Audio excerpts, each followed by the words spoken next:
What's up, you guys? It's Steve here, and breaking news just coming out less than an hour ago from the time of this recording.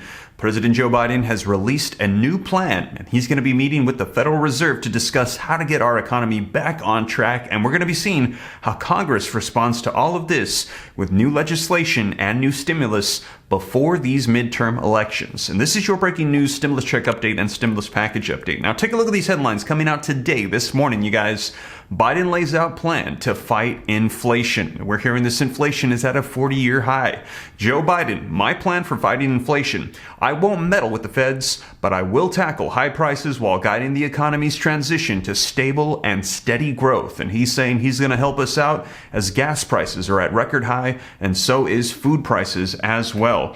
And Biden to meet with the Fed chair as inflation bites U.S. pocketbooks. Now, take a look at this article really quickly, you guys. President Joe Biden is set to meet with Federal Reserve Chair Jerome Powell as soaring inflation takes a bite out of Americans' pocketbooks and the president's public approval, which we're hearing is down pretty low. So if he wants to keep Democrats in power, he has got to do something soon. Tuesday's meeting today is going to be the first since President Biden renominated Federal Reserve Chair Jerome Powell to lead the central bank, and comes just weeks after his confirmation for a second term by the Senate. Now, I've got some video footage for you from White House economic advisor Brian Deese. He's going to be giving us the details of the plan, what's going to be discussed, and as I said, we're going to be seeing how Congress responds to all of this. We have had proposals from Congress for fourth federal level checks, gas stimulus checks, child tax credits. We've heard of executive orders and executive actions to wipe out student loan debt. We're going to be seeing which of these are implemented before these midterm elections to help deal with our economy, the inflation, and all of the issues we're currently experiencing. So you guys, let's dive right in. As I mentioned, this is breaking news just coming out. I will keep you up to date as more stuff develops. But before we dive in, also wanted to mention, consider joining my second channel, Steve Ram Finance, to learn about growing wealth and personal finance. If you are interested, I will pin a comment down below. Click the link, go subscribe, turn on notifications. I pray that's a blessing. I know there's a lot going on and we need all the help we can get right now. So consider joining that channel. And if you appreciate the updates here on this channel, don't forget, take a quick second, smash that like button for me. Helps out a ton with the YouTube algorithm. Thank you so much. Also, leave your comments, share this out. If this is your first time here, totally free to come stay up to date and join the Ram fam. All you got to do is take one quick moment to smash that subscribe button, turn on that notification bell. Any specific questions that you want answered, I'm easy to get a hold of directly. Just hop onto Instagram, shoot me a DM at SteveRam3, and also keep an eye out for a new project we have underway to let you know about all stimulus checks being passed and approved, available for you on state, county, and city levels. There's not just the federal checks, there's all these other ones, and we're hearing about 90% of people that could get these checks are totally missing out on them because these different government entities don't know who's supposed to get them, and they're requesting that you apply, and 90% of people aren't getting them because they don't know about them and they're not applying. And I want to make sure that doesn't happen to my viewing community here, the Ram fam. I want to make sure that you know about everything. So keep an eye out for this project. We're going to be assembling a massive comprehensive list of everything available. But with that being said, you guys, let's dive into this breaking news that today, President Joe Biden is going to be meeting with Federal Reserve Chair Jerome Powell to discuss the state of the economy, the new plan, and we're going to be seeing how Congress responds with more stimulus. Let's go ahead and dive right in. President Biden plans to discuss high inflation in a meeting later today with Federal Reserve Chairman Jerome Powell. The meeting comes at a time when prices are rising quickly on everything from gasoline and food to housing. This is the first time the two are meeting since Powell was confirmed to another four-year term as chairman of the central bank. The Fed has faced some criticism for being slow to address inflation, which President Biden has tapped as his top economic priority. Meanwhile, the president has outlined a three-part plan to tackle inflation in a new piece this morning for the Wall Street Journal. He writes, quote, "Americans are anxious. I know that feeling. I grew up in a family where it mattered when the price of gas or groceries rose. My plan has three parts. First, the Federal Reserve has a primary responsibility to control inflation. I have appointed highly qualified people from both parties to lead that institution. Second, we need to take every practical step to make things more affordable for families during this moment of economic uncertainty. The price at the pump is elevated in large part because Russian oil, gas, and refining capacity are off the market. We cannot let up on our global effort to punish Mr. Putin for what he's done. Third, we need to keep reducing the federal deficit. which will help to ease price pressures. I welcome debate on my plan to tackle inflation. I will work with anyone, Democrat, Republican, or independent, willing to have an open and honest discussion that delivers real solutions for the American people. Joining us now, Director of the White House National Economic Council, Brian Deese. Brian, good to have you with us this morning. I suspect you had a hand in the writing of this piece in the Wall Street Journal this morning, or at least inform the president a bit. Elaborate a little bit, if you would. What is President Biden going to say when he sits down with Chairman Powell today? And does the president believe that the Fed has acted too slowly on this problem? Well, when the president sits down with Chair Powell, what he will reiterate is his commitment to giving the Fed the space and the independence it needs to do its job to tackle inflation.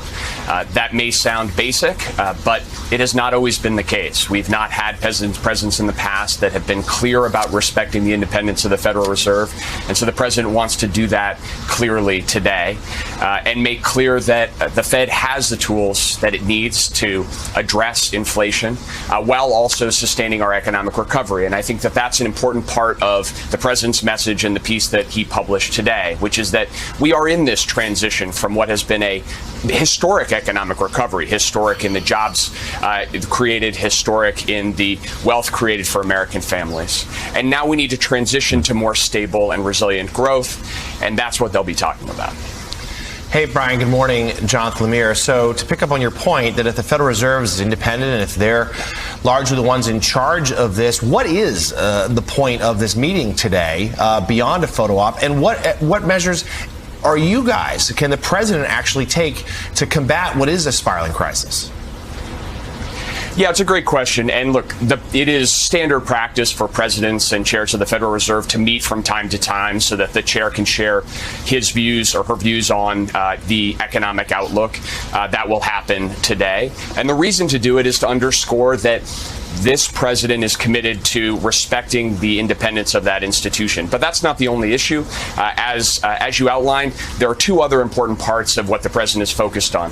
The first is bringing down costs for families. There's a variety of things that we can do and are doing on that front, lowering the cost of internet bills for American families, making it cheaper and easier to move goods from ships to trucks to railways so that people can get the things that they want cheaper. We're working on all of those pieces, and then there's important pieces that we need Congress's help on as well, like, for example, lowering the cost of prescription drugs. All of those things are our focus. Some of them we need Congress, some of them we can do on our own, but they're all focused on one central idea, which is how can we make things more affordable for families during this transition period. And then, of course, as Willie mentioned, lowering the federal deficit. This is a place where we've really made notable progress, more than $1.5 trillion reduction in the deficit just this year alone. We want to keep making progress on that front, have a set of proposals in front of Congress to do that. There's broad support among the Democratic caucus for tackling tax reform, so we hope we can make progress on there as well. Brian, Elise Jordan here. I would like to talk to you about tax reform because in the op-ed, President Biden mentions that he will be taking on common sense tax code reforms. Specifically, it is outrageous in the outrageous unfairness in the tax code that allows a billionaire to pay lower rates than a teacher or firefighter. So what specifically is going to be done so that a billionaire does not pay a lower rate than a teacher or firefighter?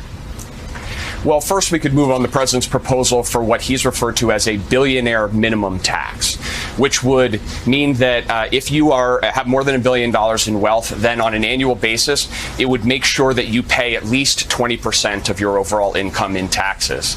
That would put a billionaire in a position where they're paying about the same rate as a teacher or a firefighter, but would be a dramatic change from today, where the typical billionaire pays only 8% of his income. And we could do the same on the corporate tax side as well. We have proposed, and the House has passed, a 15% minimum tax on corporations so that they pay a minimum, and we make sure we don't have the situation where you have 50 companies that made $40 billion in profit last year and paid $0 in taxes. Those types of approaches, a billionaire minimum tax, a corporate minimum tax, are the kind of common sense approaches the president's talking about. And like I said, there's got a lot of support congressionally, and we're hopeful that we can move that forward over the course of the next next several weeks. Brian, just looking at the proposals and the op-ed, the 3 points, while laudable in many ways, are kind of long-term thinking. Ending the war in Russia, bringing down the deficit, and even Fed action would be delayed some time. For people who are paying $5.50 a gallon and making difficult decisions in their homes about what to do and what not to do, and truck drivers who are saying, at the price of diesel, it's not even worth it for me to take this haul out on the road. What do you say to people hurting in the short term with inflation?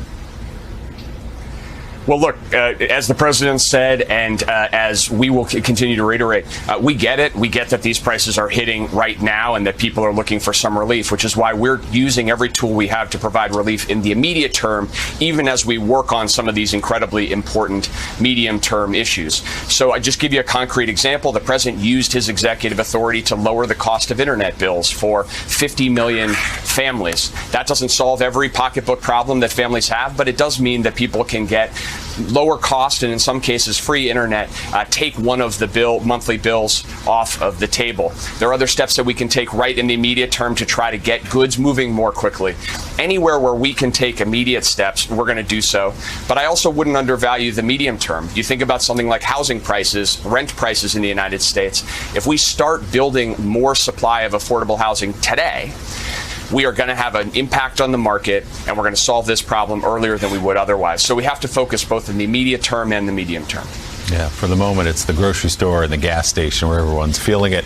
Director of the White House National Economic Council, Brian Deese. Brian, thanks for being with us this morning. So there you have it, you guys. And this just came out, as I said, in the past hour. Now, let me know your thoughts. We're going to be seeing how the White House, the Federal Reserve, how Congress responds to all of this. We're going to be seeing if there's new checks, new provisions, new packages, new legislation. And I will keep you up to date here on the channel.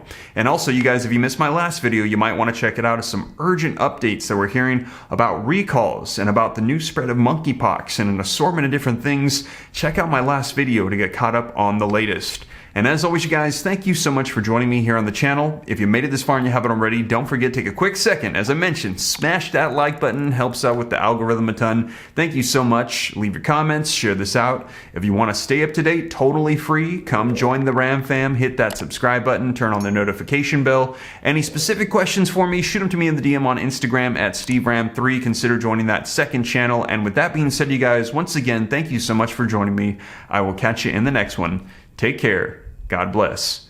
This is Steve.